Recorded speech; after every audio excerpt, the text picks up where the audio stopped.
কংগ্ৰেছৰ অৱস্থা ৰাজনৈতিকভাৱে তেনেই তথৈবচ সন্মুখত বিধানসভাৰ নিৰ্বাচন কিন্তু কোনোফালে অংক মিলা নাই কংগ্ৰেছৰ একেই দুৰৱস্থা অখিল গগৈ লুৰিণজ্যোতি গগৈৰো মুঠৰ ওপৰত বিৰোধী শিবিৰৰ সকলো অংক এতিয়া জংকপংক মিত্ৰতাও চূড়ান্ত হোৱা নাই বিৰোধীৰ কি কৰিব কি নকৰিব আৰু এনে বিপদৰ সময়তেই বিৰোধীক উদ্ধাৰ কৰিবলৈ আগবাঢ়ি আহিছে আন এটা বিৰোধী দল AIUDF 2026ৰ বাবে কংগ্ৰেছে কি কৰিব লাগিব নিৰ্বাচনী বৈতৰণি পাৰ হ'বলৈ অখিল গগৈ লুৰিণজ্যোতি গগৈয়ে কি কৰা উচিত বিভিন্ন পৰামৰ্শ আহিল AIUDFৰ শিবিৰৰ পৰা বিশেষকৈ অখিল গগৈ আৰু লুৰিণজ্যোতি গগৈলৈ বিশেষ পৰামৰ্শ AIUDFৰ দলগাঁৱৰ বিধায়ক মজিবুৰ ৰহমানৰ AIUDFৰ বিধায়কগৰাকীৰ মতে 2026ত বিধানসভালৈ আহিবই লাগে অখিল গগৈ আৰু লুৰিণজ্যোতি গগৈ সেয়েহে মাজু গগৈ আৰু সৰু গগৈক বিশেষ পৰামৰ্শ আগবঢ়াই AIUDFৰ বিধায়কে ক'লে মিয়াৰ সমষ্টিত নিৰ্বাচন খেলক দুই গগৈয়ে তেতিয়া বিধানসভালৈ অহাটো একেবাৰে নিশ্চিত লুৰিণজ্যোতি আৰু অখিল গগৈৰ জিকাৰ কোনো পসিবিলিটি দেখা নাই কাৰণ আপাৰ আসামত আপোনাৰ বা অন্যান্য জনগোষ্ঠীৰ মাজত তেখেতসকলৰ মানে হেৰিটো নাই আবেজটো নাই গতিকে মই এটা আহ্বান কৰিম লুৰিণজ্যোতি গগৈ ডাঙৰীয়া আৰু অখিল গগৈ ডাঙৰীয়াক যে আপোনাৰ মাইনৰিটি দুখনমান সিট চাই লওক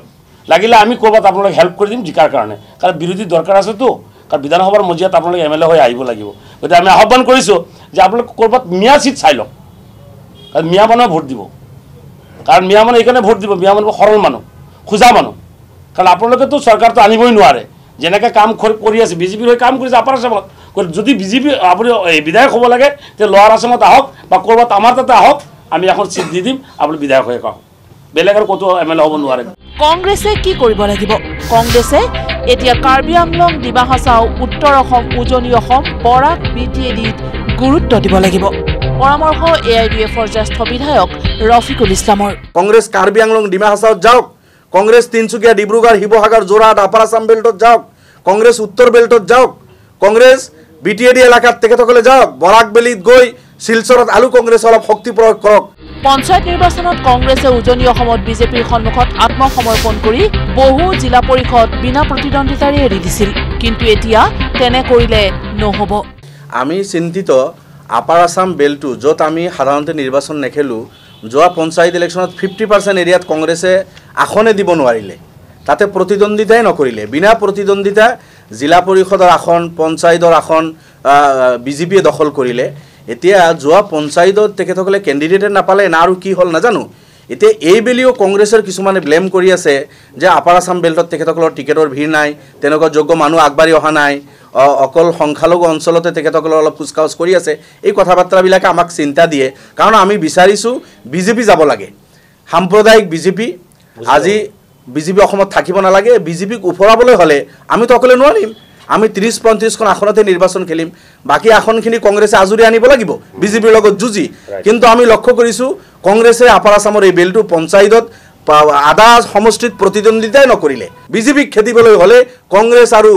অন্যান্য দল আমি সবেই মিলি যুঁজটো দিব পাৰিলেহে শক্তিশালী যুঁজ হ'ব এতিয়া যুঁজ একেলগে থাকি হওক বা বেলেগে বেলেগে হওক কথা নাই কিন্তু বিজেপি গুফৰাটো আমি বিচাৰিছোঁ কংগ্ৰেছে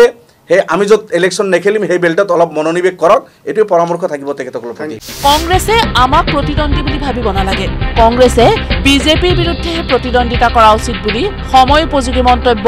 ৰফিকুল ইছলামৰ কংগ্ৰেছে যদি ভাবে হে 90 আসনত বিজেপিৰ লগত যুজিবলৈ নাযায় কংগ্ৰেছ যদি ভাবে যে কংগ্ৰেছ দুৰ্বল হৈছে ইউডিএফৰ লগতে কংগ্ৰেছে যুজি ভাল পায় আমাৰ লগত যুজিব আহিলে কথা নাই আমি তো হে 30-32 খন আসনত খেলিম কংগ্ৰেছে আমাক প্ৰতিদ্বন্দ্বী বনাব নালাগে কংগ্ৰেছে বিজেপিক প্ৰতিদ্বন্দ্বী বনাওক যেনেকৈ আমি বনাইছো আমি বেছি বেছি আসন এৰি দিছো তেনেকৈ কৰাৰ আহ্বান আৰু কংগ্ৰেছ 2026ত AIUDFে 30-35 খন আসনতহে প্ৰতিদ্বন্দ্বিতা কৰিব অৰ্থাৎ বাকি আসনসমূহত AIUDFে আউপকীয়াকৈ কংগ্ৰেছকে সহায় কৰিব বুলি ক'লে বিধায়ক মজিবুৰ ৰহমানে আমি বিগত 3টা ট্ৰামছত 70টা 80টা লৈকে আমি ক্যান্ডিডেট দিছিলো এইবাৰ আমাৰ দলে সিদ্ধান্ত লৈছে যে 30ৰ পৰা 35 খন আসনত আমি সিট দিম সেই কাৰণে দিম যত আমি জিকিম তাতেহে দিম যত আমি জিকাৰ সুবিধা সম্ভাৱনা নাই তাত বিজেপি জিকি যাব আমি ক্যান্ডিডেট দিলে তেনেকা সিটত আমি ক্যান্ডিডেট কোনো পদ্ধতি নিদিম আমি কংগ্ৰেছক সহায় কৰিম বাকে বকৰে দশক ধৰি দিছপুৰৰ শাসনৰ গাদীত বহা কংগ্ৰেছ দলৰ এতিয়া এই দুৰৱস্থাই নিশ্চিতভাৱে চিন্তিত কৰিছে দলৰ তৃণমূল নেতা কৰ্মীক কাৰণ কংগ্ৰেছক এতিয়া উপদেশ দিব পৰা হ'ল AIUDF। Bureau report, news live.